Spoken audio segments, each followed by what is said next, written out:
What if I told you this? The very people you fear losing are the ones slowly dismantling you from within. Not with open betrayal, but with silence, with demands unspoken, with expectations that bleed you dry. Every time you wear a smile that isn't yours, every time you pour into a bond that never pours back, a piece of your clarity erodes. Your focus dulls, your peace fractures. And piece by piece, so does your potential. Ask yourself, who in your life soothes you with comfort, but denies you the raw medicine of truth? Who remains in your circle, not because they've earned their place, but because you're terrified of what their absence might reveal about your loneliness or about your silence. We're taught to add, to expand, to network, to please. Yet power is never found in excess. Power is born in subtraction, in the courage to cut away what weakens you. Seneca warned us, we suffer more in imagination than in reality. And so we cling to people who have long outlived their purpose, not out of love, but out of fear. Fear of emptiness, fear of change, fear of ourselves. But here's the truth. The greatest threat is never the enemy outside your gates. It's the weakness you allow inside them, the weight you refuse to drop, the illusions you protect. If you can face that truth, if you're willing to subtract until only strength remains, you are already walking where few dare to tread. This path isn't about cold detachment. It's about reclaiming your clarity, your standards, your sovereignty, guarding your peace like the rarest treasure on earth. And if that's the vow you're ready to make, to raise your standards, to live deliberately, to choose stillness over noise, then subscribe. Consider it more than a click. Consider it your pledge to self-mastery. 1. Agreeable people. The illusion of loyalty agreement feels warm. It's quiet, smooth, and easy. Someone nods as you speak, echoes your opinions, supports your every move, and for a moment you feel seen, understood, backed. But it's in that very silence where the first cracks begin to form, because what looks like loyalty is often just self-preservation in disguise. Not everyone who agrees with you is on your side. In fact, the person who never disagrees with you might be the one who's already preparing to disappear when you need them most. True loyalty has weight, it has shape. It risks tension, disagreement, and discomfort. But most people aren't looking for truth. They're looking for protection by blending in, not standing out. So they adapt, they mirror your energy, they become agreeable. Not out of conviction, but out of calculation. Think about the last time someone backed your decision, but disappeared when it failed. The moment things got difficult, they retreated, distanced themselves, acted like they never had a voice in it to begin with. That wasn't betrayal in the loud, obvious sense. It was abandonment dressed in politeness. That's the danger of the agreeable. Their silence feels supportive until it becomes invisible. Epictetus once said, "It is better to be rebuked by the wise than to be praised by the ignorant." And it's true. The person who cares enough to challenge you, to say you're wrong or you're drifting, is the one whose loyalty is built on truth, not transaction. Real allies are not echoes, they're anchors. They stand with you not because it's easy, but because it's right. But our culture doesn't teach us to value that. It teaches us to seek comfort, to surround ourselves with those who make us feel good, not those who make us better. So we collect people who validate us, mirror us, smile at us, but who vanish the second our foundation shakes. These are not friends. They are spectators. And the moment you start climbing higher, they either grow silent or they applaud without meaning a word because they were never invested in your growth. They were invested in staying close to your light without ever carrying the fire themselves. Carl Jung understood this duplicity deeply. He believed that people wear masks not only to deceive others, but to avoid confronting their own contradictions. And so do your agreeable companions. They're not lying to hurt you. They're lying to survive. Their agreement is a shield, a way to remain accepted, to stay near influence, to protect themselves from scrutiny. But when pressure comes, when truth is required, their survival instinct kicks in, and their silence becomes absence. And that's when you learn. Loyalty that costs nothing means nothing. Real loyalty is disruptive. It interrupts you when you're drifting. It confronts you when you're in denial. It speaks up even when the room is tense. These are the people you should build with, not those who flatter, but those who speak the difficult truth without fear of losing proximity. Loyalty is not passive, it's participatory. A loyal person engages. They offer feedback, they challenge assumptions, they bring their full self into the relationship, not just their agreement but their honesty. And when they disagree, they do so from a place of respect, not rebellion. That's the difference between the loyal and the silent. The loyal risk being uncomfortable, the silent avoided at all costs. Seneca wrote, "The friendship which can cease has never been real." The same can be said of loyalty. If someone's presence in your life is only secure when things are easy, when you're right, when you're shining, then their loyalty isn't loyalty at all. It's comfort, it's self-interest, it's conditional presence. And you can't build anything stable on that. You can't rise with people who only nod but never speak. Their silence may feel like support now, but eventually it will become the loudest void you've ever heard. So start watching more closely. Listen to who challenges you, not with hostility, but with care. Notice who dares to say, "I don't agree with you," and still stays beside you. That's a rare thing, it's a powerful thing, and it's something you can't afford to overlook because the people who never disagree with you aren't proving their loyalty, they're hiding their true position. They're watching you closely, learning your habits, adopting your language, not because they believe in you, but because it's safer than standing apart. And when the storm comes, when your judgment is tested, when the decisions you made begin to break, those same people will vanish, or worse, they'll say, "I never really believed in it anyway." Not because they were against you, but because they were never with you to begin with. Their loyalty was never to you. It was to their own comfort. You deserve better than that. You deserve people who are not afraid to tell you the truth, even when it stings, who remain when things fall apart, who challenge you not to break you, but to build you. That's real loyalty, and it's far rarer than most people think. In a world full of agreeable faces, be someone who values the voice that dares to speak, because the ones who stay silent to keep the peace will leave quietly when that peace is gone, and you'll be left wondering if they were ever truly there. 2. Inconsistent people. The drain of instability, they'll tell you they're just having a bad day, then another, then another.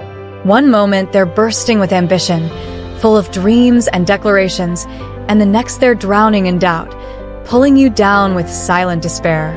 They don't lash out, they don't sabotage you with obvious harm. They collapse slowly, quietly, and in the process they ask you to carry not just their weight, but their instability. At first it seems innocent, just someone you care about having a rough time, but over time their inconsistency becomes the atmosphere you breathe. Their moods dictate your peace. Their confusion clouds your clarity. You find yourself adjusting, shrinking, compensating, not because they demand it, but because they never stabilize. And when someone can't find their footing, they begin to lean on yours. This isn't support, it's slow erosion. It's what Carl Jung described as the danger of identification when one person's emotional wounds begin to blur the edges of another's identity. You don't notice it right away. It begins subtly. You excuse it, you empathize, you stay patient because you're a good person, because you believe people can change. And they can, but not everyone will, and not everyone wants to. Some people are more committed to their patterns than their potential. They want your presence, not your progress, your time, but not your truth. And when you start to rise, they don't stand beside you. They panic because the higher you go, the more their unresolved pain is exposed. So they pull, not violently, not obviously, but emotionally, through guilt, through helplessness, through silence that demands your attention. Their suffering becomes a performance you're expected to attend day after day. Stoic philosophy teaches that we should never surrender what is ours, our reason, our focus, our direction, to that which lies outside of our control. And yet, emotional inconsistency is a thief that works quietly, convincing you that your reaction is responsibility. But it's not. Their mood swings aren't your fault. Their chaos isn't your cross to carry. There's a difference between helping and absorbing, between empathy and entanglement. And if someone's unpredictability makes your peace conditional, that's not love. That's dependence disguised as connection. Marcus Aurelius once wrote, "The soul becomes dyed with the color of its thoughts, But what happens when the soul begins to absorb someone else's? The collapse of a relationship built on emotional inconsistency doesn't happen all at once. It happens when you wake up more tired than rested, when your excitement begins to feel like guilt, when your wins are followed by their silences, their distance, their subtle sabotage. It's not envy in the open. It's self-sabotage that disguises itself as need.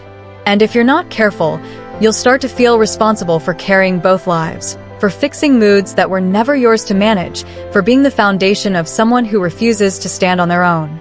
You are not here to babysit broken boundaries. You're here to build, and building requires stability. It requires energy that multiplies, not energy that evaporates every time someone close to you forgets how to stand on their own. The difficult truth is this: not everyone can go where you're going. Not because they're evil, not because they hate you, but because they're still searching for a reason to move forward. And sometimes they see your direction as a threat, a mirror reflecting back everything they haven't faced. And instead of rising with you, they fold and ask you, without words, to carry both the map and their indecision. Seneca warned that life is long if you know how to use it, but time spent managing emotional inconsistency isn't life, it's limbo. It keeps you tethered to cycles that never end, conversations that repeat, apologies that come too late, promises that disappear in the morning. And the more you invest in someone who won't stabilize, the more your own balance suffers. This doesn't mean you become cold. It means you become clear. Compassion without boundaries isn't noble. It's neglect of yourself. You are allowed to say, "I love you, but I cannot hold you up anymore." That is not abandonment. That is maturity. You build with people who've done the work, who've faced their storms and learned how to walk again, who bring energy into the space, not confusion, who don't need rescuing every time reality strikes. These are the ones who will hold you when you fall, who won't make your success a source of shame, who won't shrink every time you expand. They're not perfect, but they're consistent, grounded, and that kind of person doesn't drain you. They sharpen you. They give. They don't just take. And when the weight of life shows up, they carry it with you, not ask you to carry them.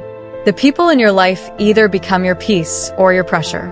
They either water your growth or make you question your own roots. It's not about judgment. It's about discernment. And once you begin to value your time, your energy, and your clarity, you'll stop calling inconsistency potential. You'll start calling it what it is: instability. And you'll stop negotiating with it, because when you allow inconsistency to stay, it doesn't stay still. It spreads. It shapes your days. It rewires your tolerance. It makes dysfunction feel normal. And that's not a life rooted in strength. That's a slow surrender. You are not cold for walking away from emotional chaos. You are not cruel for choosing stability over sympathy. You are allowed to protect your focus, your future, your fire. As Jung said, the privilege of a lifetime is to become who you truly are, and who you truly are cannot emerge in an environment of constant volatility.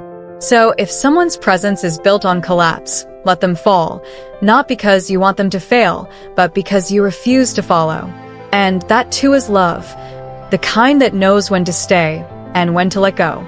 3. Overexplainers. The noise of insecurity, there's a strange discomfort in being around someone who talks too much, but not because they're excited or enthusiastic. It's something else. They overexplain. They justify things you never questioned. They rush to explain why they were late before you've even asked. They preemptively clarify what they said yesterday, why it came out wrong, how it wasn't what they meant, and why it's not fair for you to misunderstand. At first it seems harmless, maybe even considerate, but when you step back, you start to see the pattern. These aren't people trying to connect, they're people trying to manage perception. Every word is a defense, not a dialogue. Every explanation is a shield, not a truth. And the more they talk, the less you actually know them. Overexplanation is not a sign of honesty. It's a subtle confession that the truth can't stand on its own. The constant need to control the narrative, to soften the edges of their behavior, isn't transparency. It's anticipation of judgment. It's damage control before damage has even occurred, because deep down they know. They know their actions don't align with their image, and they're hoping that if they talk fast enough, long enough, you won't stop to examine the gap between what they say and what they do. Marcus Aurelius reminded us to waste no more time arguing what a good man should be one. But overexplainers don't live by this. They argue, they elaborate, they decorate their failures with carefully chosen words in the hope that the truth gets blurred before it gets seen. We live in a world where words are cheap and plentiful, but character is quiet. The person who stands in truth doesn't need to sell themselves to you. Their consistency does that for them. Their presence holds weight without shouting. They aren't perfect, but they own their imperfection with steadiness, not spin. Carl Jung once said, "You are what you do, not what you say you'll do." And it's true. The ones who rely too heavily on language are often trying to cover the absence of integrity. They fear the silence, because in silence actions echo, and their actions can't hold that weight alone. When someone constantly feels the need to narrate their intentions, reinterpret their behaviors, or reframe every misstep before you even raise an eyebrow, ask yourself, why the urgency? Why the fear? Because when people are grounded in truth, they can afford pauses. They can let their actions speak, even when those actions aren't perfect, because they trust that their patterns will tell the story. They don't need to sculpt the narrative around each individual moment. They know that who they are will show itself over time. But overexplainers live moment to moment, constantly patching holes, afraid that if they stop talking, the illusion will fall apart. And it's not always malicious. Often it's insecurity. It's a deep-rooted fear of being misunderstood, of being disliked, of losing control. But that doesn't make it harmless, because when someone is always on the defensive, even when there's no offense, you end up carrying their anxiety. You start questioning your own instincts. You begin second-guessing your perceptions. Their performance becomes your confusion, and eventually your clarity. The clarity that Stoicism values above all gets clouded by the sheer noise of their explanations. It's also a control tactic, whether conscious or not. By flooding the space with justifications, they're not just avoiding accountability. They're overriding your right to form your own interpretation. They want to decide how you see them rather than letting you observe and conclude for yourself. And when someone is afraid of your honest judgment, they will try to narrate their way into innocence again and again. But innocence doesn't require a monologue. Innocence holds still. It doesn't fear being misunderstood because it knows the truth survives silence. Seneca taught that a man's worth is no greater than his ambitions, but I'd add his worth is also revealed in how he handles being seen. People who are comfortable with themselves don't need to explain their every move. They let their intentions unfold naturally, knowing they may be misread at times, but choosing integrity over image. They're okay being misunderstood because they know who they are when no one is watching. Overexplainers, on the other hand, live as if they're always being watched and judged and must constantly perform to stay safe. Eventually, you learn to stop listening to what's being said and start observing what's being done. And when you do, the picture gets clearer. The person who explains too much is often hiding too much. They're trying to stay one step ahead of your perception because they don't trust that their choices on their own would hold up under real scrutiny. And the moment you stop giving them the reaction they want, they panic, not because you've been unfair, but because their mask starts slipping without the glue of constant narration. Watch how people act in silence. Notice how they behave when they're not defending themselves. See who shows up without needing applause, who apologizes without a prepared speech, who admits fault without spiraling into justification. That's where real trust is built, not in words but in presence, not in explanations but in patterns. And when someone has to constantly manage your view of them, they don't trust themselves, and they're asking you to do the emotional labor of maintaining the image they've created. You don't owe anyone that. You're not here to be manipulated by well-crafted words or emotionally packaged excuses. You're here to observe, to learn, to protect your energy by trusting patterns more than promises. People reveal themselves not in what they say, but in what they repeat. And the person who talks you into trusting them is usually the one you should trust the least. Let their silence speak. Let their actions echo. And when the words pile up too fast, ask yourself, what truth are they trying so hard to keep buried? Because what is real never needs convincing, it just is. 4. Imitators. The echo chamber of inauthenticity. They come into your life quietly, usually with admiration. They echo your language, pick up your tone, start quoting your ideas like they've lived them. At first it feels like alignment, like someone finally understands you, like you found a kindred spirit. But slowly, something feels off. It's not just that they're agreeing with you, it's that they're becoming you. Mannerisms, phrases, even your values. They mirror it all. But imitation, no matter how convincing, lacks one essential element: belief. Because what they've absorbed isn't your essence, it's your image. And when the environment changes, when your path shifts, or when you stop feeding them direction, they start to disappear, or worse, they reinvent themselves in someone else's shadow, just like they did in yours. Some people would rather become whatever the moment rewards. They adapt, not to grow, but to survive. And in survival mode, authenticity is discarded for approval. These are not strategists with a plan, they're chameleons with no center. They're not building anything real. They're blending, hiding behind borrowed beliefs and recycled personas. They know how to say the right things in the right rooms, but when those rooms change, so do they, because at their core they aren't anchored to anything deeper than proximity to power or relevance. When someone builds a connection based entirely on imitation, it may feel flattering at first, even familiar, but there's a difference between resonance and replication. True connection is born when two people stand in their own truth and meet eye to eye, not when one follows and mimics to maintain closeness. It might be subtle at first. They adopt your philosophy, they mirror your routines, they adjust their goals to align with yours.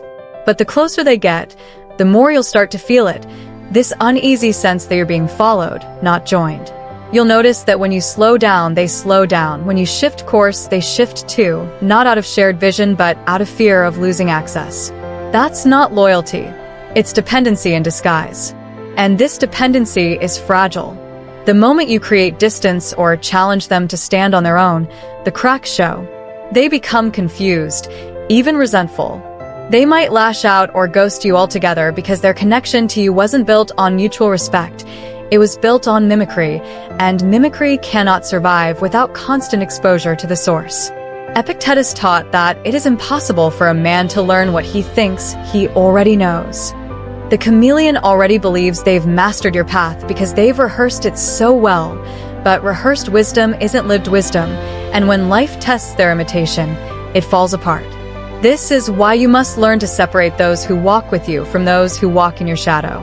A shadow always disappears when the light changes. Real people remain. They don't need to imitate you because they're busy becoming themselves. They may admire you, be inspired by you, even learn from you, but they will never dilute themselves to match you because their identity isn't threatened by yours. In fact, they want to be challenged. Anchors don't drift. They stay grounded not by copying, but by contributing something distinct. They bring perspective, friction, honesty, qualities that demand self-awareness and inner strength. You don't need echoes in your life. You need anchors, people who don't vanish when the season changes, people who stay rooted in their own truth while helping you grow in yours, because relationships built on imitation breed silence. No new ideas, no growth, just repetition. And over time, that becomes suffocating. You find yourself drained not by conflict, but by the constant emptiness of being around someone who only reflects and never reveals. And as flattering as it may seem, there's something profoundly lonely about being surrounded by mirrors. Even Socrates, in his relentless pursuit of truth, warned against the false comfort of unexamined lives. A person who imitates others without ever turning inward is living a life borrowed, not built. Their words don't originate from experience. Their values don't rise from hardship or reflection. They simply adopt what seems to work. But life eventually reveals what's real. Trials test conviction, pressure exposes pretenders, and when the time comes, the chameleon slips away, looking for another skin to wear. That's why discernment matters. Look closely at the people around you. Do they challenge you, offer new perspectives, hold their ground when they disagree? Or do they simply conform to your rhythm because it's safer than being seen? The Stoics taught that clarity begins with courage, the courage to see people for who they are, not just for how they appear when they agree with you. And once you see through imitation, you can't unsee it. You start recognizing when someone is curating themselves instead of expressing themselves.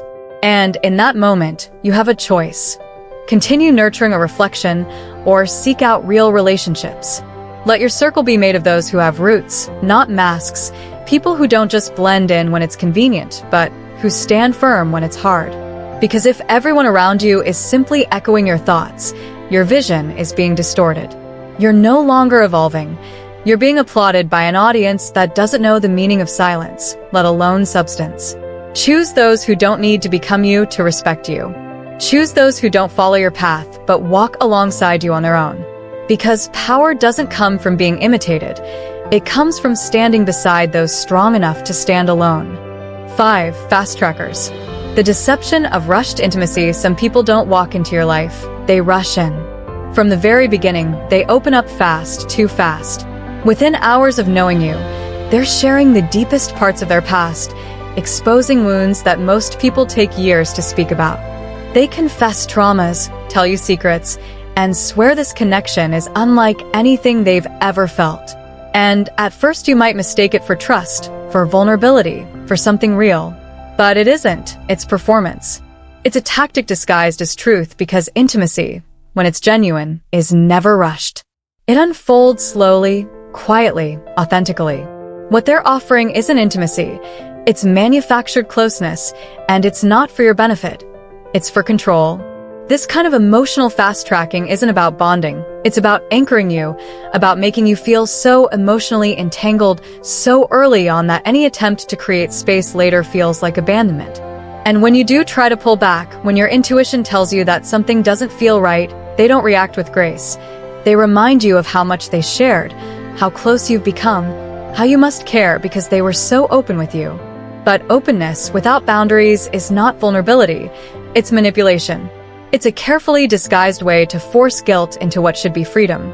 It's what Carl Jung warned against when he spoke of projection because what they share isn't always about connection. It's about using you as a container for feelings they refuse to process alone. Manufactured intimacy creates confusion. On the surface, it feels flattering. Someone is letting you in, they're trusting you, they're choosing you. But real vulnerability doesn't come without context or pace or discernment. And when it does, it's not something that demands reciprocity. It invites it gently when the time is right. The kind of forced closeness we're talking about feels different. It's sticky, it's rushed, it's drenched in emotion but lacking in depth because what's happening isn't trust, it's pressure. You're being emotionally cornered into a role you didn't ask for. Not a friend, not a partner, a savior, a therapist, a witness to chaos you never signed up to hold. The Stoics believed in measured connection, in being slow to speak, slow to trust, and quick to observe. Marcus Aurelius reminded himself daily that it's not what happens to you but how you react to it that matters. But this kind of emotional flooding doesn't give you time to react. It overwhelms you, making reflection almost impossible. And before you know it, you're pulled into their storm, not by force, but by sentiment. You didn't fall into a relationship. You were dragged into an emotional contract you never had a chance to read. And this is where the sabotage begins. You start feeling responsible for their emotional well-being. You begin censoring yourself to avoid triggering their insecurity. You avoid distance, not because you want closeness, but because you're afraid of how they'll respond. You fear being called cold, distant, uncaring. They don't ask for love. They demand proof of it constantly, and if you don't give it, they make you feel like you've broken something sacred, something you never agreed to in the first place. This is why trauma bonding is so dangerous. It bypasses the natural process of trust. Instead of growing together, you're trauma welded. Their wounds become the glue, and the more you try to detach, the more they bleed on purpose just to keep you close. True intimacy, by contrast, is slow and steady. It's not built on what's said in week one. It's built on what's shown in year one through action, through consistency, through the quiet, unspoken signals that say, I'm here, I see you, I don't need to dump my past to prove it. Aristotle believed that true friendship is based not on usefulness or pleasure, but on goodness, on mutual respect, on time-tested virtue. But manufactured intimacy skips all of that. It's fast food connection, High emotional calories but no nourishment. It leaves you full and empty at the same time. And when the emotions fade, as they always do, you're left with someone who doesn't really know you and doesn't want to. They just wanted someone to cling to, someone to anchor their chaos. And if that someone isn't you anymore, they'll move on fast, just like they arrived. The hard part is recognizing it while you're in it, because it's easy to confuse intensity with depth. But depth is quiet. It doesn't demand, it doesn't rush, it respects space, pace, and silence. You'll know it not by how quickly someone shares, but by how patiently they listen. Not by how much they reveal, but by how they respond when you say no, or not yet, or I need time. The person who honors your boundaries, even when it frustrates them, is the one worth trusting, not the one who floods you with feeling to fast-track your loyalty. So, if someone tries to bond too quickly, if they turn your early conversations into confessionals, if they ask for emotional favors you haven't had time to earn, pay attention. They're not looking for connection. They're looking for control. And it's okay to step back, to say, this is too much, too soon. To protect your peace without apology, because true closeness is never coerced. It's chosen again and again through presence, not pressure. And when you remember that, you stop falling for the illusion of intimacy. You start choosing what's real. You start protecting your inner life, not just from harm, but from intrusion. And you realize being loved is not about how quickly someone gets close to you. It's about how well they hold space while they earn the right to stay. 6. Gossipers. The erosion of trust, they always seem to know what no one else does. The ones who come bearing whispers, warnings, stories laced with drama, and just enough truth to sound credible. They smile as they pour the tea, make you feel like you're special for hearing it, like you're in the inner circle. But while you're listening, while you're laughing, while you're nodding in quiet agreement, something else is happening beneath the surface. They're not just informing you, they're conditioning you, grooming you into a space where gossip feels like connection, where shared secrets masquerade as trust. But the price you pay for that moment of inside knowledge is far higher than it first appears, because gossip is rarely innocent. It's rarely just entertainment. It's a tool. Sometimes it's a shield, sometimes it's a weapon, but it's always a signal that the person delivering it lacks boundaries, that they carry people's reputations in their hands like they're holding water, loose, careless, spilling everywhere. They dress it up in smiles, in concern, even in fake empathy. I just thought you should know. Don't tell anyone I said this, but... And in those phrases, what they're really saying is, I trade in people's names, and I will spend yours too. Marcus Aurelius warned, the things you think about determine the quality of your mind. But the gossiper wants to fill your mind with noise, other people's failures, private matters, missteps you were never meant to see. Because gossip, by its nature, drags your attention downward. It tempts you to judge instead of reflect, to feel superior instead of curious. It invites you into a loop of suspicion and distraction, keeping your focus on what others are doing wrong instead of what you should be doing better. And the longer you stay in that loop, the easier it becomes to forget that you were never meant to be there in the first place. It often starts with charm. They're witty, observant, socially sharp. They always seem to have the latest story. And at first it feels harmless, maybe even useful, but the more you let them speak, the more you realize they're not just telling stories, they're practicing a craft that carves wedges between people one whisper at a time. And those wedges don't just separate you from others, they separate you from yourself. You start questioning people you used to trust. You start filtering every conversation through the lens of doubt, because the moment you hear one thing, you assume two more. You start wondering, what are they saying about me when I'm not in the room? And that's the core truth. The one who brings gossip is the one who will carry your name into the next conversation. Carl Jung once said, shame is a soul-eating emotion, and gossip is shame weaponized. It's the spreading of shadows before the person has a chance to stand in the light. It's often based on fragments, half-truths, or interpretations warped by ego. And when your name becomes part of that economy, your character is no longer your own. It gets shaped in spaces you've never entered by people you've never met because someone else decided your story was easier to sell than to understand. That's the danger. You won't know when it starts. You won't see the fire until it's already spread. And by the time the damage is visible, the trust you've spent years building has been eroded by invisible hands. Gossipers don't burn bridges with flames. They do it with smoke, with suspicion, suggestion, with the soft corrosion of what people believe before they ever meet you. Their power is quiet, but that doesn't make it any less dangerous. You don't need to confront them. You don't need to match their energy. You just need to step away without drama, without warning, without becoming another story they tell. Let your silence be your boundary. Let your absence protect your name.